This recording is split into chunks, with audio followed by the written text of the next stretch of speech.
So today I want to share on the topic is a hunger and thirst for God. और आज का जो मेरा विषय है जो मैं आप सभी के साथ में बांटने वाला हूँ वह यह है कि परमेश्वर के प्रति हमारे अंदर एक भूख और प्यास होना।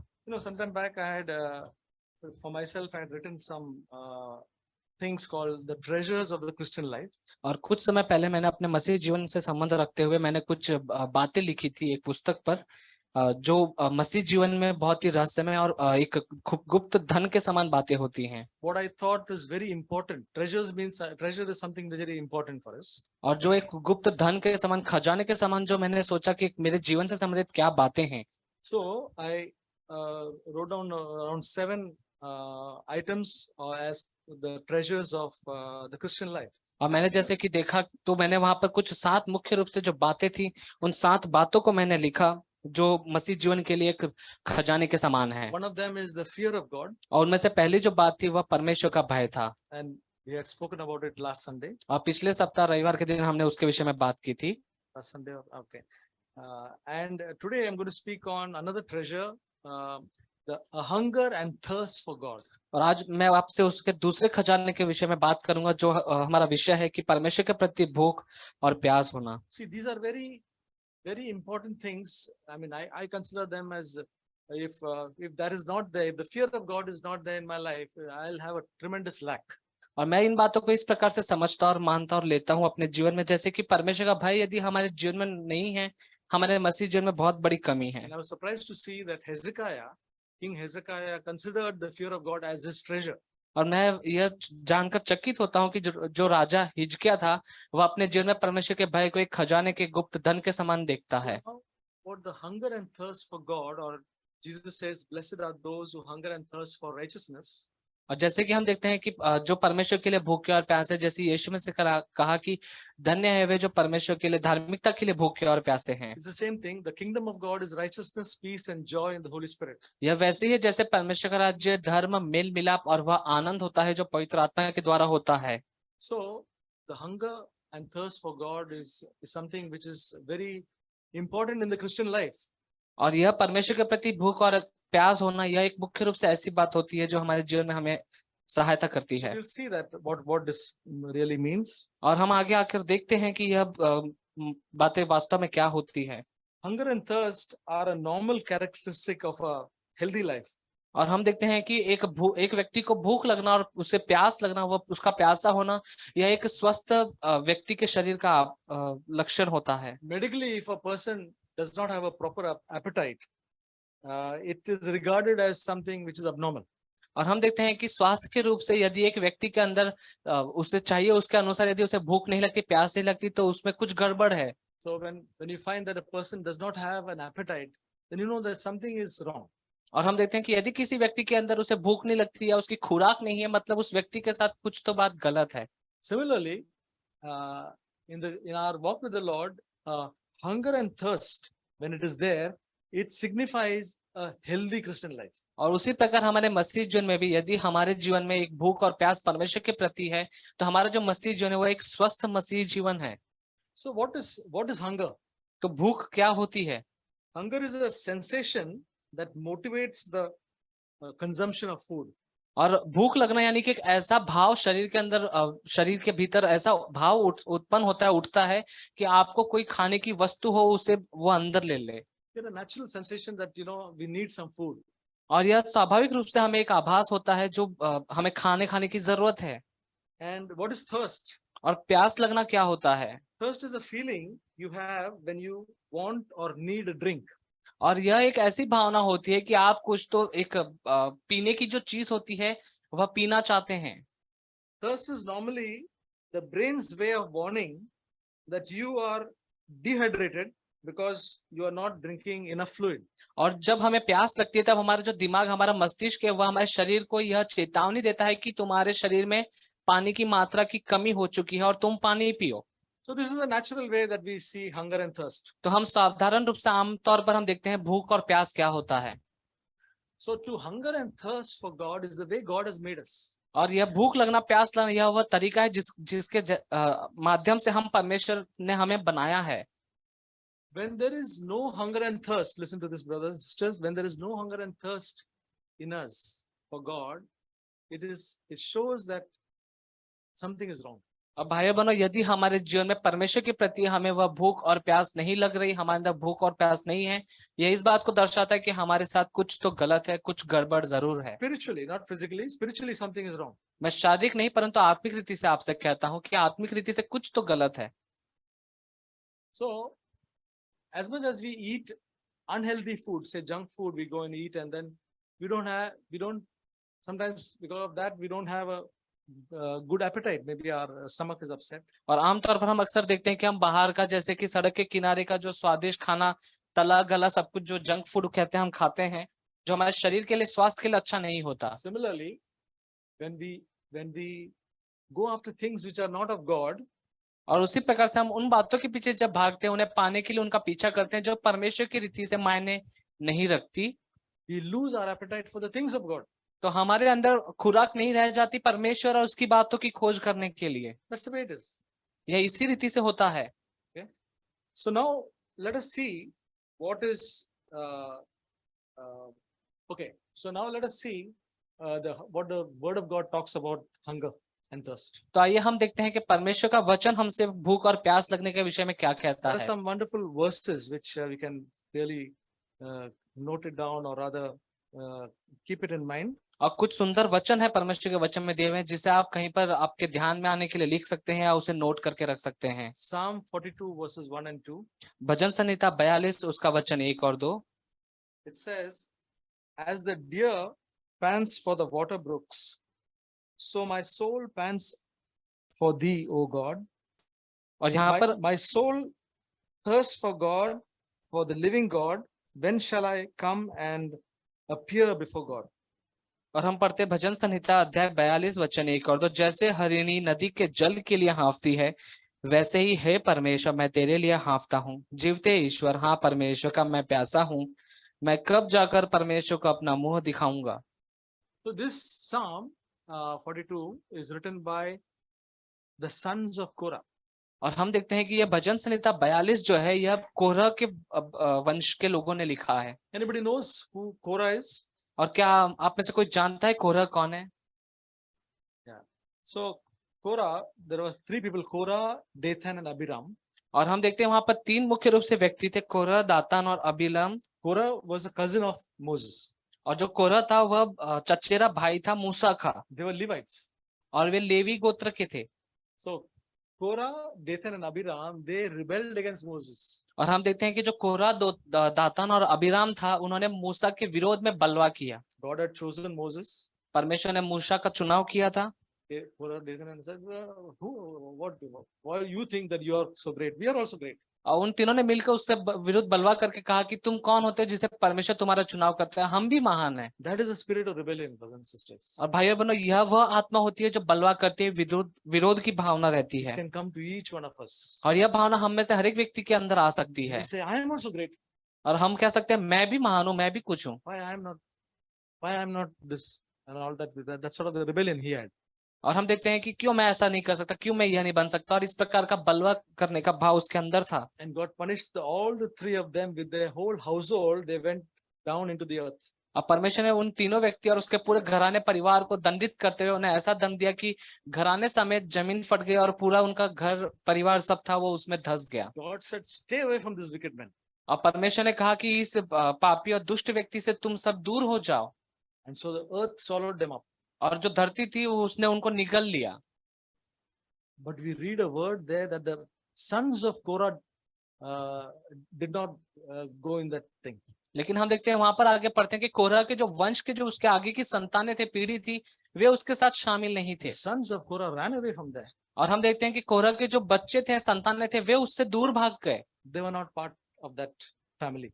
और in वे that sense. और वे जो परिवार था, नाश होने वाला परिवार, वे उसके भाग नहीं थे। Now this psalm is written by the descendants of the sons of Korah. और अब ये जो भजन संहिता 42 जो हम देख रहे हैं लिखा हुआ है, यह कोरह के आगे की पीढ़ी के वंश के लोगों द्वारा लिखा गया है। See the thirst and hunger in these people. और आप देखिए यहाँ पर कितनी भूख और प्यास परमेश्वर के प्रति इन लोगों के अंदर है। Some of us may not have that much. और हमें से हो सकता है कोई ऐसा व्यक्ति हो जिसमें इतनी भूख और प्यास परमेश्वर के लिए ना हो। As the deer pants for the waters, let my heart pant after you. और वहां पर वह कहता है जैसे हिरनी नदी के जल के लिए हाँफती है, मैं भी तेरे लिए उसी प्रकार से प्यासा हूँ। The deer is desperate for water. और हम देखते हैं जो हरिणी होती है वह बहुत ही ज्यादा लालसा से भरी होती है, प्यासी रहती है पानी के लिए। I also read that water is a place of refuge for them. और हम देखते हैं कि मैं यह भी पढ़ता हूँ कहीं पर कि जो पानी होता है वह पानी उनके लिए एक शरण स्थान के समान ठहरता है Against the enemies. और उनके शत्रुओं के विरोध में। So then it says, my soul thirsts for God. और वहां पर वह आगे कहता है कि मेरा प्राण परमेश्वर के लिए हाफता है। What a psalm to encourage us. और यह कितना अच्छा भजन संहिता है जो हमें प्रोत्साहन देता है। What an example for us. और कैसा यह अद्भुत उदाहरण है हमारे लिए। It's an example for all those who want to thirst and hunger for God. और यह उन सारे लोगों के लिए जो परमेश्वर के प्रति भूखे और प्यासे होना चाहते हैं, यह एक उदाहरण है। Then we will read of Jesus said in Matthew chapter 5 verse 6. और अब हम देखते हैं यीशु मसीह ने जैसे कहा मत्ती के अध्याय 5 और उसके 6वें वचन में, Blessed are those who hunger and thirst after righteousness, for they shall be satisfied. और हम पढ़ते हैं मत्ती अध्याय 5 उसके 6वें वचन में, धन्य है वे जो धार्मिकता के भूखे और प्यासे हैं, क्योंकि वे तृप्त किए जाएंगे। Jesus says in the Beatitudes, some people who are blessed. और यीशु मसीह यहाँ पर कहते हैं कि कुछ जो लोग होते हैं उनमें यह इस प्रकार का स्वभाव है तो वे धन्य हैं। So one of them is, Jesus says that they are blessed who hunger and thirst after righteousness. और यहाँ पर यीशु मसीह उन लोगों के विषय में कहता है कि जो धार्मिकता के लिए भूखे और प्यासे हैं वे लोग धन्य हैं। And he says that just they don't remain with hunger and thirst, they will be satisfied. और वह वहां पर केवल यही नहीं कहता कि वे धन्य होंगे क्योंकि वे धार्मिकता के भूखे और प्यासे, वह आगे कहता है कि वे तृप्त भी किए जाएंगे। We'll see in the other scriptures also that those who hunger, God gives to them. और हम आगे भी वचन में पढ़ते हुए पाते हैं कि जो लोग भूखे और प्यासे हैं वे तृप्त किए जाते हैं। Now we'll read Philippians chapter 3 verse 10. और अब हम पढ़ते हैं फिलिप्पियों के अध्याय 3 और वचन 10 में। This is a verse which right from my young age has challenged me. और यह जो वचन है यह मेरे जवानी के समय से, जब उस समय से मुझे यह प्रोत्साहन करता आया है। It says that I may know him and the power of his resurrection and the fellowship of his sufferings, being conformed to his death. फिलिप्पियों अध्याय 3 वचन 10, ताकि मैं उसको और उसके मृत्युंजय की सामर्थ को और उसके साथ दुखों में सहभागी होने के मर्म को जानूं और उसके मृत्यु की समानता को प्राप्त करूं। Who has written this? The Apostle Paul. और यह किसने लिखा है? प्रेरित पौलुस ने। He's saying that I may know him. और वह कहता है कि ताकि मैं उसको जानूं। The Apostle Paul had got converted by a way which none of us have been converted. और हम देखते हैं कि प्रेरित पौलुस का जब रूपांतरण हुआ, उसका जब हृदय परिवर्तन हुआ, तो वह जो माध्यम और तरीका था जिस रीति से हुआ, हम में से कोई भी ऐसा व्यक्ति नहीं जिसने वह अनुभव किया हो। He has heard the voice of Jesus and then he got converted. उसने यीशु मसीह की आवाज को सुना और उसके बाद उसका बदलाव हुआ। He asked a question and Jesus answered him also. उसने यीशु मसीह से प्रश्न भी पूछा और यीशु मसीह ने उसका उत्तर भी उसे दिया। That means he must know him. इसका मतलब कि वह उसको जानता है। If anybody would say that he knows Jesus, Paul would be the first person to say, yeah, I know him, I spoke to him. और यदि ऐसा कहा जाए कि कोई ऐसा व्यक्ति है जो यीशु मसीह को जानता है, तो वह पौलुस ही होगा जो सबसे पहले कहता, हाँ मैं उसको जानता हूँ क्योंकि मैंने उसको सुना है। But here he's saying that I may know him. लेकिन यहाँ पर वह कहता है कि ताकि मैं उसको जानूं। Many years later, काफी वर्षों के बीतने के बाद shows that I want to know him more. यह इस बात को दिखाता है, दर्शाता है कि और अधिक मैं उसको जानना चाहता हूँ। Brothers and sisters, what we know of Jesus when we came to Christ and what we know of him today, is there much difference? भाई बहन, मैं आपसे पूछना चाहता हूँ कि उस समय जब आपने यीशु मसीह को पहली बार अपने जीवन में ग्रहण किया, उस समय जब आप उसे जानते थे और आज के समय में आप जब उसे जानते हैं, भाई बहनों, क्या उसमें कुछ अंतर दिखता है? When we know a person for many years, we know more about that person. जब हम किसी व्यक्ति को कई सारे वर्षों के बीतने के द्वारा हम उसे जानते हैं, उसके जानने में काफी अंतर हम देखते हैं। Because probably we are living or we are interacting. क्योंकि हम उसके साथ जीते हैं, हम उसके साथ में हम संपर्क में आते रहते हैं। Then we know more and more of that person. और अब तब हम उस व्यक्ति के विषय में और अधिक करके बातों को जानने लगते हैं। But if we are staying away, though we have met a person, we are staying away and not interacting, we will not know much. लेकिन भले ही हम उस व्यक्ति के संपर्क में आए और उससे एक दो बार मिले हों, लेकिन उससे लगातार हम संपर्क में बने नहीं रहते, तो हम उसके बारे में अधिक बातों को नहीं जान पाएंगे। So the Apostle Paul says, I want to know him. तो वहां पर प्रेरित पौलुस कहता है कि मैं उसको और अधिक जानना चाहता हूँ। Let this be the prayer of our hearts from today onwards at least. तो आइए आज से हमारे हृदय की यह प्रार्थना रहे Then we will see that we will know Jesus more and more. कि हम यीशु मसीह को और अधिक देखने पाए, जानने पाए। Psalm 107:9. भजन संहिता 107 का 9। For he has satisfied the thirsty soul, and the hungry soul he has filled with what is good. Psalm 107:9. भजन संहिता 107 उसका 9वां वचन। क्योंकि वह अभिलाषी जीव को संतुष्ट करता है और भूखों को उत्तम पदार्थों से तृप्त करता है। Then Psalm 63:1 says, O God, thou art my God, I shall seek thee earnestly. Earnestly means it says early. I shall seek thee early. My soul thirsts for thee, my flesh yearns or faints for thee in a dry and weary land where there is no water. This is a Psalm of David. और यहाँ पर हम दाऊद के इस भजन संहिता 63 के पहले वचन में हम देखते हैं, हे परमेश्वर, तू मेरा परमेश्वर है, मैं तुझे यत्न से ढूंढूंगा। सूखी और निर्जल ऊसर भूमि पर मेरा मन तेरा प्यासा है, मेरा शरीर तेरा अति अभिलाषी है। So these are people, these psalmists are people who have thirsted, and David was a man who thirsted after God. और हमने देखते हैं इस भजन संहिता में ऐसे लोगों के विषय में जो परमेश्वर के प्रति भूखे और प्यासे हैं, जिनमें एक दाऊद भी ऐसा व्यक्ति है। He said, I shall seek thee earnestly, or I shall seek thee early. और यहाँ पर वह कहता है कि मैं बहुत ही जल्दी से या बहुत ही अति अभिलाषी के साथ होकर परमेश्वर की खोज में हूँ, प्यासा हूँ। Brothers and sisters, that is one of, if we have time in the early morning or any, quality time, that's the time to seek the Lord. भाई बहनों, मैं आप सभी को प्रोत्साहन करके कहना चाहता हूँ कि यदि आप सुबह जल्दी उठकर समय निकाल पाए, आपके दिन भर के समय में कोई भी ऐसा एक समय हो जो आपके लिए सबसे ज्यादा अधिक गुणवत्ता का समय हो, तो आप प्रभु को दें और प्रभु के लिए वह समय निकालें। So Jesus also said that we must be thirsty. और यीशु मसीह ने भी हमसे कहा है कि हमें भी प्यासा होना है। In John chapter 7 verse 37 and 38. और यूहन्ना के अध्याय 7 वचन 37 और 38 में हम पढ़ते हैं, Now on the last day, the great day of the feast, Jesus stood and cried out, saying, If any man is thirsty, let him come to me and drink. He who believes in me, as the scripture said, from his innermost being shall flow rivers of living water. और यूहन्ना के अध्याय 7 वचन 37 और 38 में हम पढ़ते हैं, पर्व के अंतिम दिन जो मुख्य दिन है, यीशु खड़ा हुआ और पुकार कर कहा, यदि कोई प्यासा हो तो मेरे पास आए और पिए।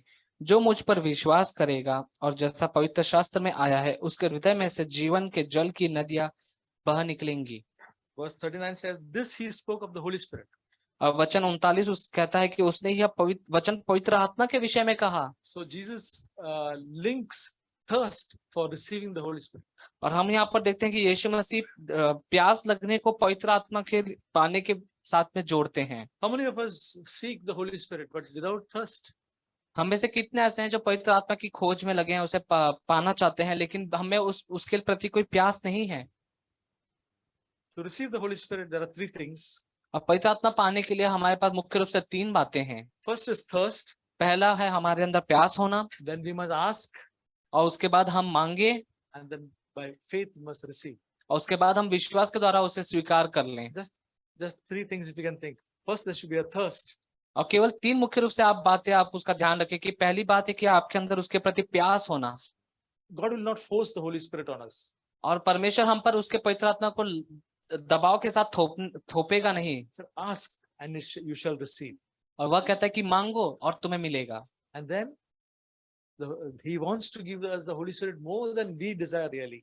और हमें परमेश्वर उसका पवित्र आत्मा इतनी उत्सुकता और लालसा से देना चाहता है जितना हम उसके लिए इच्छा नहीं रखते। So as soon as we really ask in faith, he gives.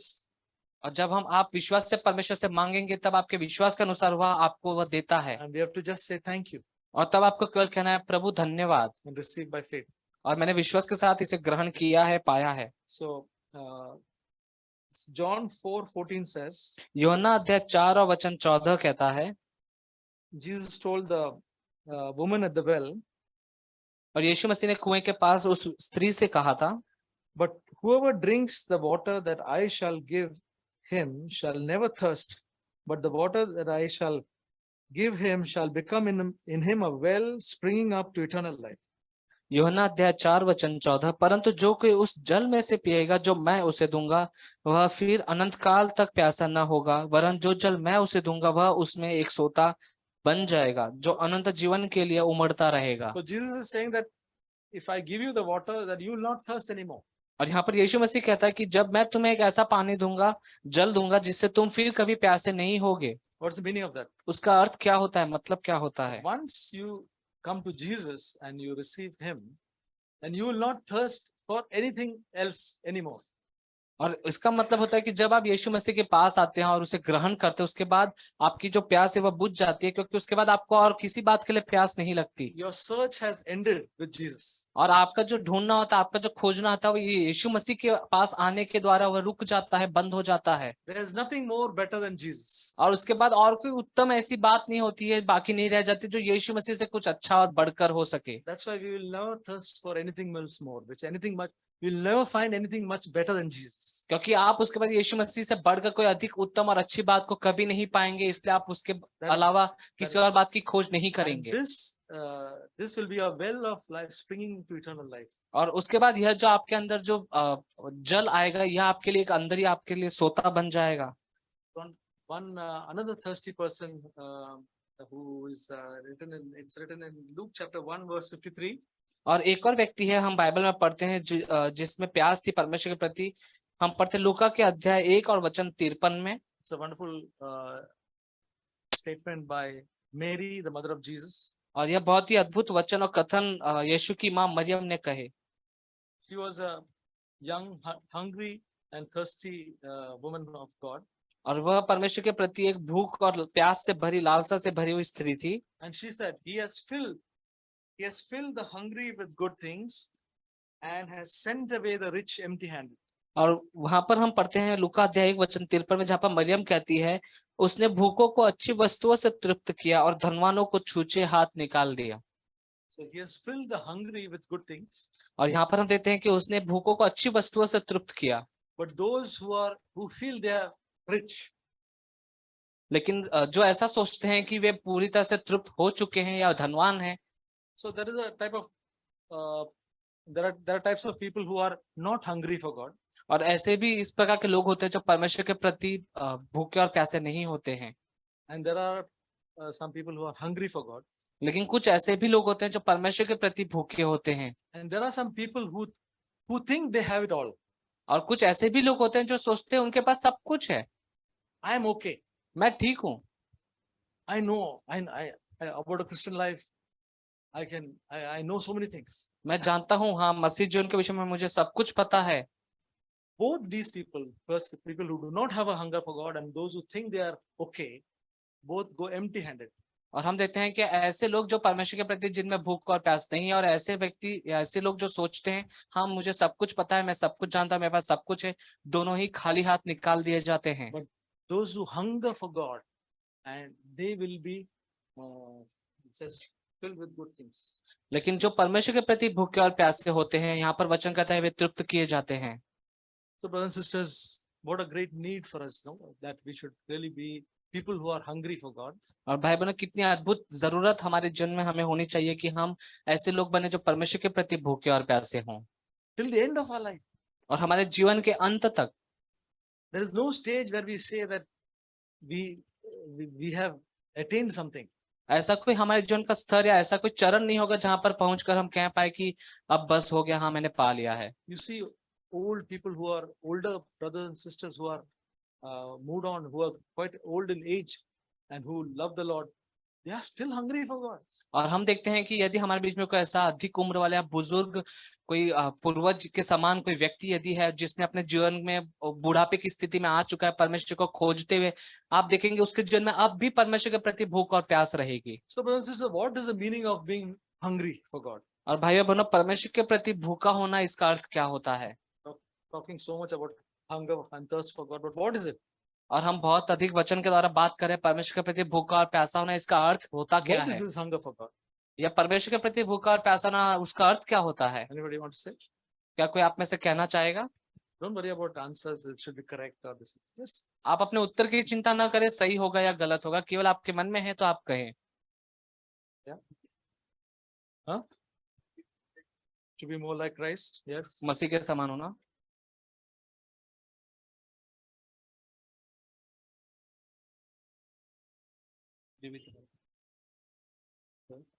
और जैसे बहन ने कहा कि परमेश्वर के मुख से निकलने वाले हर एक वचन से मनुष्य जीवित रहेगा। Live by every word of God. Anybody else? और कोई? Seeking God all the time. हर समय परमेश्वर की खोज में रहना। Okay. Loving the Lord with all our. Loving the Lord with. Obeying the Lord. परमेश्वर के आज्ञा का पालन करना, जैसे लारा आंटी ने कहा। All these. Knowing God. Yes, knowing God. All these are right answers. परमेश्वर को जानना, ये सारे जो उत्तर है वो सही उत्तर है।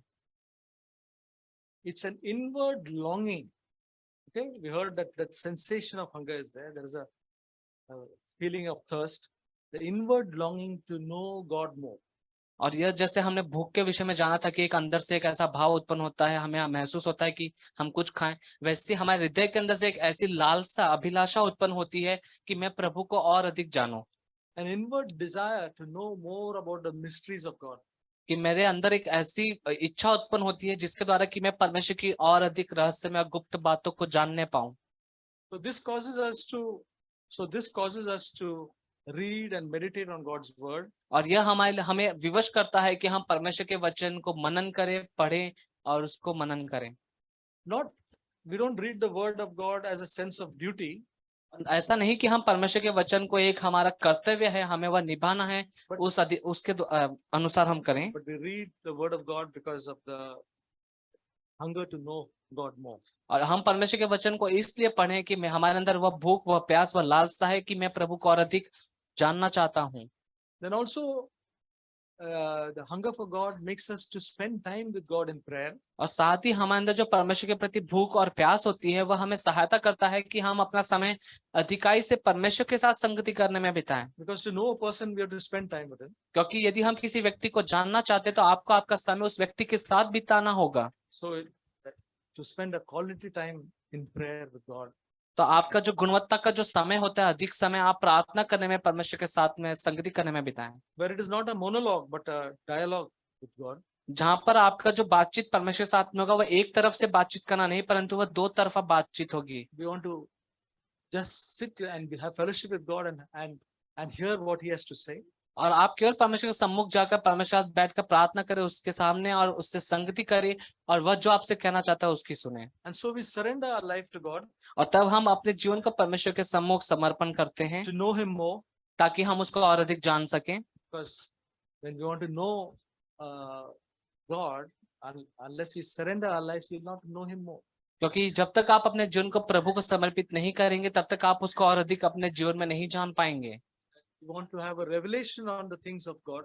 और तब आपको प्रकाशन पाने की जरूरत है उसकी रहस्यमय बातों के लिए। See, brothers and sisters, the word of God gives us knowledge, understanding. और देखिए भाई और बहनों, परमेश्वर का जो वचन है वो हमें बुद्धि देता है, हमें समझ और ज्ञान प्रदान करता है। But the word of God also gives us a revelation. लेकिन परमेश्वर का वचन हमें प्रकाशन भी देता है। That revelation shows us some things which our natural mind and eyes beyond that. और भाई बहनों, परमेश्वर जो प्रकाशन हमें देता है उसके द्वारा हम उन गुप्त रहस्यमय बातों को जान पाते हैं जो हम शारीरिक रूप से हमारे दिमाग और हमारी सोच विचार और देखने के द्वारा नहीं समझ पाते। Jesus says that to the babes he gives revelation. और यीशु मसीह ने कहा कि वह बालकों पर, छोटे बच्चों पर वह प्रकाशन प्रकट करता है। We read Ephesians 1:17. इफिसियों के अध्याय 1:17 में यदि हम पढ़ें, Paul says that I wish that you will have the revelation of God. और प्रेरित पौलुस वहां पर कहते हैं कि मेरी यह इच्छा है, लालसा है कि तुम्हें परमेश्वर का प्रकाशन मिले। और हम पढ़ते हैं इफिसियों अध्याय 1:17। हमारे प्रभु यीशु मसीह का परमेश्वर जो महिमा का पिता है तुम्हें अपनी पहचान में ज्ञान और प्रकाश की आत्मा दे। So, and then because of our hunger for God, we desire to walk in purity and humility before God. और क्योंकि हमारे हृदय में परमेश्वर के प्रति भूख और प्यास है और हम उसमें और अधिक बढ़ना चाहते हैं, उसका प्रकाशन हमें मिलता है, तो हम और अधिक शुद्धता और पवित्रता में जीवन बिताएंगे। Though we have our joy and satisfaction in Jesus, और भले ही हमारी जो संतुष्टि, हमारी जो तृप्ति प्रभु यीशु मसीह में है, we long and thirst for more of it हम और अधिक उसी के लालसा में रहेंगे, and not thirst for the things of the world. और ना ही हम प्यासे होंगे संसार की किसी अन्य बातों के लिए। Jesus said that, what it says, if you gain the whole world and lose your own soul, you're a fool. और जैसे यीशु मसीह ने कहा कि यदि कोई मनुष्य पूरे सारे जगत को प्राप्त करे और अपने प्राण की हानि उठाए तो उसे क्या लाभ होगा। But to those who hunger for him, that is, they'll be satisfied. लेकिन ऐसे लोग जिनके हृदय में परमेश्वर के प्रति भूख और प्यास है, वे तृप्त किए जाएंगे। So may God help us. तो परमेश्वर हम सभी की सहायता करें। आमीन।